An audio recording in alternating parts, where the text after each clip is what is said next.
आणि वर्ध्यामध्ये लाखाचे जलकुंभ आणि गाव मात्र तहानलेले अशी परिस्थिती आहे। कानगावमध्ये पाणी टंचाईमुळे नागरिक आक्रोश करतात। जलजीवन मिशन फेल ठरले, पाण्यासाठी महिलांना वणवण करावी लागते। आढावा घेतलाय प्रमोद पानबुडे यांनी। देशामध्ये सर्वाधिक तापमान वर्धा जिल्ह्याचं हवामान विभागाने नोंदवलं आहे। याच तापमानामध्ये वर्धा जिल्ह्यातील हिंगणघाट तालुक्यामध्ये येणाऱ्या कानगाव या ठिकाणी कृत्रिम पाणी टंचाई आता जाणू लागलेली आहे।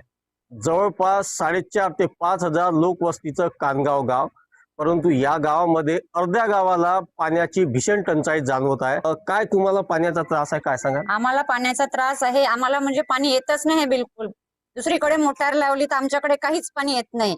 आमची ग्रामपंचायत अशी आहे का तिथं गेले तर आम्हाला म्हणते का करायचं असेल तर करून घ्या, असेच बोलते सगळेजण। आमच्याकडे काहीच येत नाही। ग्रामसेवक सगळे सदस्य तसेच बोलते, कर्मचारी सगळे तसेच बोलते। पाणी येत नाही, लाईन बंद करायला गेली का लाईन बंद करते म्हणते आम्हाला, आणि पाण्याला गेलो का 2 गुंड पाणी कोणी देत नाही। आणि पुन्हा त्याच्या घरी ग्रामसेवक म्हणते का नाही त्याला सांगा, त्याला सांगायला गेलो तर आम्ही नळवाल्याच्या घरी गेलो तर नळवाले म्हणते आम्ही का करू, सांगा ग्रामपंचायतवाल्याला। तुम्ही काय सांगाल?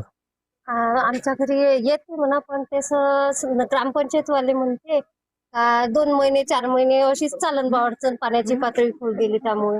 आमच्या एक नंबर वार्ड मध्ये पाणीच नाही येते आमच्याकडे। आम्ही किती प्रयत्न केले पण पाणीच नाही आमच्याकडे राहिलं, पण का करायचं आम्ही लई प्रयत्न केले, ग्रामपंचायत पर्यंत पण गेलो। पूर्ण गावामध्ये पाणी येते पण आमच्याकडे येत नाही आहे। इकडे विचारायला गेलो तर आम्हाला म्हणते तुमच्या वार्ड मध्ये कसं काय येत नाही पाणी, कोणतं कारण आहे म्हणते आम्हाला। पुन्हा आम्हाला पुन्हा डबल प्रश्न विचारते, आम्हाला दबाव टाकून राहिले आमच्यावरच। प्रमोद पानबुडे, जय महाराष्ट्र वृत्तवाहिनी, कानगाव, वर्धा।